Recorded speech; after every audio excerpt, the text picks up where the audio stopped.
Welcome, dear audience, to the fourth episode of SymbiCare Dialogues, this time on Kanuni Swasthya, or Law as the Enabler in Women's Well-being and Empowerment from the point of view of Nari Swasthya and Nari Shakti. Today, I am Dr Shashikala Gurpur, Director of Symbiosis Law School, Pune, and Dean Faculty of Law, hosting this dialogue with eminent woman personality, Dr Kiran Bedi, the very first IPS officer woman of India, who has recently been the governor of the state of Pondicherry. In today's episode, we will be visiting the issues of law and justice, wellness, the law as an enabler in ensuring women's wellness and well-being, and in ensuring safety as a related issue, with the tripod of rights, equality, and justice. It reminds me of a story that I dealt with a few years ago. One of my friends told me that there was a domestic worker in her neighbor's house who used to be cleaning the house, and the man of the house used to leer at her. And she was feeling uncomfortable. And one day she told him that when the lady is out of the house, why do you start behaving abnormally? You know what he said? He said that if you try to play with me by complaining against me to my wife or to anyone, I will see that there is a complaint issued against you on theft.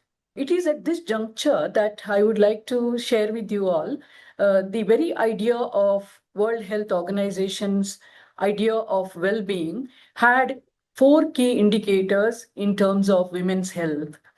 One is how much we exclusively focus on reproductive role of the women, rather than looking at women as beings, as full human beings, complete beings with rights, with responsibility, with duties, and with privileges.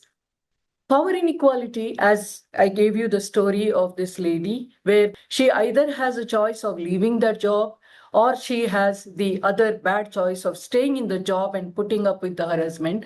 So this kind of dimension. And then if she goes and tells any household, first of all, will they believe that she is going through this? Because the social norm believes that woman always makes these kinds of complaints and she's avoiding work kind of thing. Now, there are many disadvantages because of women's socio-economic disadvantage, which makes her vulnerable to diseases as well. One in every three women, married women, faces physical, sexual, and emotional violence. 6.1% of these women face sexual violence. And because of the fear of retaliation, family honor, prolonged judicial process, with limited access to police station, lack of trust in the system, economic dependence on the family, and in the rural areas in particular, lack of proper legal aid or counseling or survivor support, it forces them to stay on in such relationships or in such a context. Whereas in urban areas, we have other problems such as online harassment through the online obscenity. How should the law address this in general? So over to you, Dr. Bedi. Thank you, Dr. Gurpur, and thank you, Dr. Rajiv, for inviting me to this very prestigious conversation. Let me tell you, first of all, come straight to the point of women and children-centric changes under the law. You can ignore the ones for children, but at the moment, women-centric. Number one provision. Let me tell you the new provision. These are some of the new provisions. First of all is deceitful sexual intercourse. Somewhere when the men indulge in deceitful intercourse, saying, we will get married, or I'll get your house, or for some this kind, this is deceitful sexual intercourse. This is punishable under Section 69 of the new BNS Act, the Bharatiya Sanhita. Number one. So this is a direct offense. This is for working middle-class women, which is basically a working middle-class issue. If I may connect to the reality that I came across once in our legal aid camp, that person got a girl pregnant by promising that he will marry her. And then he said he never promised and he doesn't know who she has been with. So could this be coming under this kind of a section? It fully comes under this section. because there's been a deceit. He cannot claim he does not know. Well, the forensics will prove it. Genetics will be proven by forensics. So she can claim under the law and the genetics will prove it. Uska bhi sample le lenge, blood samples, and iska bhi le lenge. Aur pata chal jayega. So please know that whenever, if it's a case of cheating, earlier it was 420. Earlier it was 420. Cheating. 420. So everything came under that. It was an umbrella provision, whereas this is specifically taking into consideration women's vulnerability. Secondly is, under section 176(1), it provides procedure for investigation. Now let me explain to you. To provide more protection to victim and enforce transparency in investigation related to offense rape, the statement of the victim shall be recorded through audio video means by the police. Shall, not may. So your statement, if you fall a victim of such a situation, even otherwise, the one of the sexual intercourse, it can be recorded and that will help the courts. Most of the time, women go through this stigma. They go through this perplexity that if I talk openly, would I be considered as a woman who is shameless? So psychological and emotional barriers that women have. So how do the police tackle such situation? One is that they provide for compulsory women constables and women inspectors these days in the police station. Other than that, how do they overcome the survivor or victim women overcome such barriers? If the woman wants protection, she has to have the courage to do that.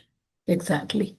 If you continue to be afraid and shy and wondering, then you will not get justice. Haven't you seen the way Sengar's case, the MLA, UP Legislative Assembly? What has happened? That young woman, she's below 16. She took on an elected MLA who was in power in that constituency and who had a Gunda Raj. If a woman under 16 and not very rich, literally a poor woman, but this woman stood strong, continued to suffer, but strong. Here answer is, if you cannot have the courage, how will you? And because she stood strong, the country stood with her. Because she stood strong, Supreme Court has overdone the Delhi High Court judgment. So if you don't have the courage, then who's going to give you the courage? You have to have the courage. But if you're not alone, get somebody NGO behind you, some people behind you, somebody behind you, family certainly behind you.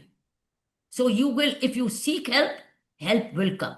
But if you don't seek help, then how will you? You just suffer alone. Then don't blame anybody. So even if you're a victim, it is not your fault you fell a victim or you fell somewhere, got sucked in. But ask for help. So you will get it. Now comes, why am I saying video? So ask them. When the police comes, ask for a video recording. मेरा video record करो ताकि कोई भी बदल नहीं, इसने ये नहीं बोला, इसने ये नहीं बोला, इसने she did say this, she did say that. No, video है ना. And जो recall उस वक्त होगा, the recall which comes at that time is unmatchable. Yes. Right? And it's credible because it's in time. It's like an FIR. FIR recorded after 15 days or 10 days and FIR recorded right now. Right now. That means manipulation is ruled out. Yes. So this way, ask for your statement. Now, even if you are not a victim, but you complained, ask for a recording or give a recording. Or give a recording saying here, and you have the camera right in your iPhone. Usi mein record karo. Just put it in. I have come here to the police station at such and such time. So and so officer is coming, sitting right here. I am doing this recording, and this is what my statement is. This. So next is recording of your confessions and statements. This is section 183(6)(a) provision of the BNS. Statements of victim are to be recorded as far as practical by a woman magistrate, but in her absence, a male magistrate in the presence of a woman. That's the point. So you can always insist, I will do everything in the presence of another woman. So this is your right now under this section. Now, the magistrate then shall record the statement of a witness. Magistrate now records a statement of witness in certain offences against women that are. Anyway, now it's a magistrate recording. Magistrate, not the police. Magistrate is more trusted than a police officer. Yeah. That's the reason. And then magistrate is a witness for you. Yeah. And magistrate will be trusted much more. Unless your magistrate is your brother. Who becomes interested witness. But then in dowry death cases, they have allowed brothers witnesses or family witnesses as well. Because dowry is a the different issue. Dowry is a different issue. It's sometimes within the family, sometimes the boundaries of the house. Then who else is the witness? You don't have outsiders in the house. Unless you have a guest coming. There's only family members. We've had a case from Bombay where Justice Suresh Hosbettu allowed the evidence of a neighbor social worker who took the dying declaration of the woman who was immolated in the dowry violence. So this kind of a third party witness who is not at all related but was present there, who was taking the dying declaration, which is the ultimate evidence in law, could be valid, right? 100% valid. It's circumstantial. It all depends where the victim is. And is she on the bed and only that woman is present? Or even anybody who's there and she's dying and she makes a dying declaration to anybody, even somebody who's a sanitary worker who's there, कि मेरी बात सुन लो. That is also admissible. So every That's time you great. can't have a magistrate. The dying declaration can be recorded by anybody who was there next to her at that time. Wonderful, Dr. Bedi. This is such a valuable piece of information in terms of defending such cases. We in Symbiosis Law School, we run a legal aid clinic, and once we helped a rape survivor girl who had to be finally taken to the trauma center of Indian Army Hospital in order to redeem her from the trauma that she had been through by a familiar person who was a bus conductor of the school. And thereafter, she was not admitted to any school, and then we had to intervene. So this is the kind of work that Symbiosis does as part of its social or institutional social responsibility. We also held a prisoners' health camp, and where we, with the help of Symbiosis Center for Healthcare, we were able to do the healthcare checkup of 300 plus women prisoners, and we were able to come out with long-term remedies for the illnesses till the prison was able to replace this with a structured government approach. So we also thought of a legal care point in the mental hospital, where again we see that gendered nature of the society and the economic disempowerment of these women leads to serious issues of rights violation. So, being a police officer, you also would have been part of the Legal Aid Services Committee. So, how do you think the access to justice be ensured for such women who are not able to afford a proper lawyer for themselves? You need an NGO help. Either you have the confidence to go across. Right. If you have the confidence to go across to their officer for legal aid, go. You have to come. If you're not, take along your family. If the family does not come, take another NGO. If you have the courage to go, go yourself. If you have the family, go for the family. And put in a written application saying you want legal aid. Or go to an NGO which helps you. Either ask for help or go yourself. Help yourself. So unless you help yourself or go for help, will somebody come to your room to say, do you need help? Somebody will not come to you, do you need help? Either you say, I need help. So put up a board, I need help. Somebody should say, no, I need help. Yeah. So you have to say, I need help. What help? I need legal aid help. Please help me. So say, क्या हो रहा? पूछ क्या पूछ रहे? वो है ना दफ्तर जाओ. So they'll go to the office. And there I need help. Because I have no means to hire a lawyer. I need help. And they have to provide it. And they have to pay for it. The government then pays for you. And you don't have to pay any fee to that lawyer.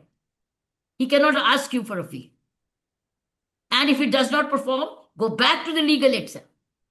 See, unless you pursue your matter, how will you get the help?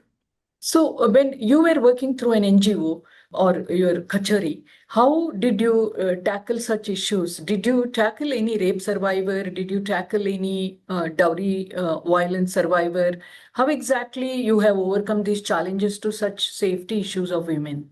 Rape survivor needs proper investigation, proper prosecution, and also social support. She needs three things. Investigation to be done on the right lines. like using now technology and not calling witnesses again and again. Even witnesses can be taken on record on the video and displayed in the court and left to the court whom they want to call or not. So use more and more of technology. And under 16 and above 60 cannot be called to the police station for witness. Police has to come to you to record your statement.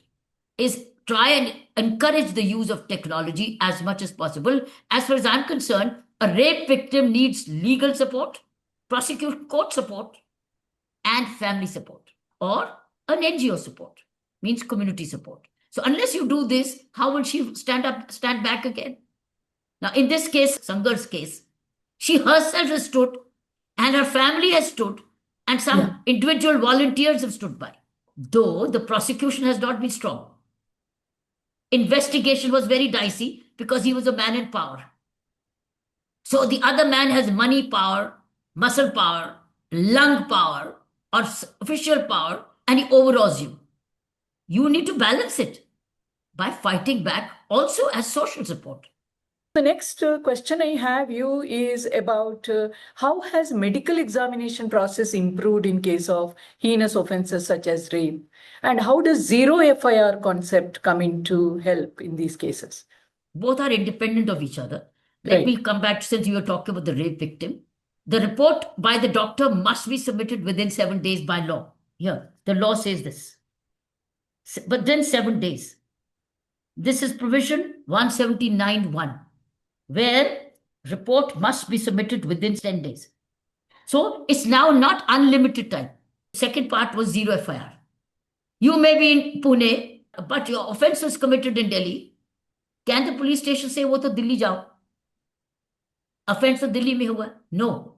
They have to record a zero FIR and inform the police station in Delhi.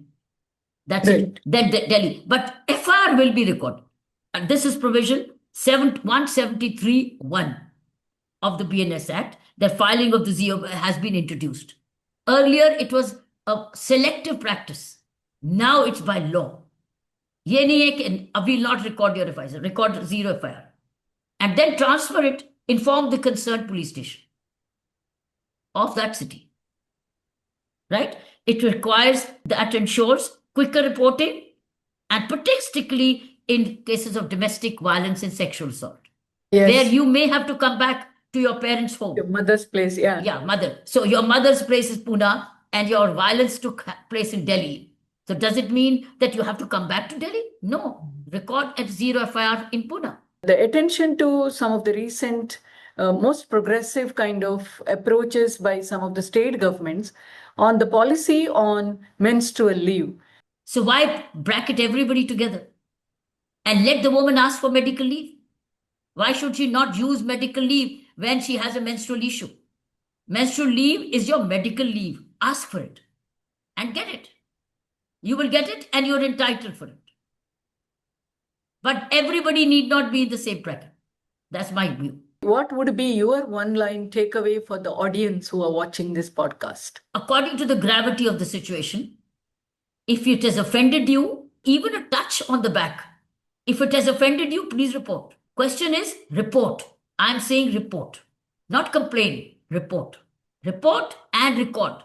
Thank you very much, Dr. Bedi, for all of your experience, wisdom, and your daring, which is shared here, in addition to the safety mechanisms which are going to ensure the well-being of women, which has huge implication for physical, mental, social, and economic well-being of women, as highlighted by the United Nations. Every woman should have a legal checklist that, do I know all my rights as a woman, from the cradle to the grave? Have I kept my healthcare needs correctly? Have I addressed them? And have I asserted my right, as I have done too many of duties for my family? So this is the first dimension. So my right to evolve as a complete human being, as the speaker of today's podcast, our guest, was standing as an example of. All dear women, embrace holistic well-being, say no to any threat to well-being. And women's well-being is the only one that can transform this nation and society. Thank you. Thank you. Thank you very much.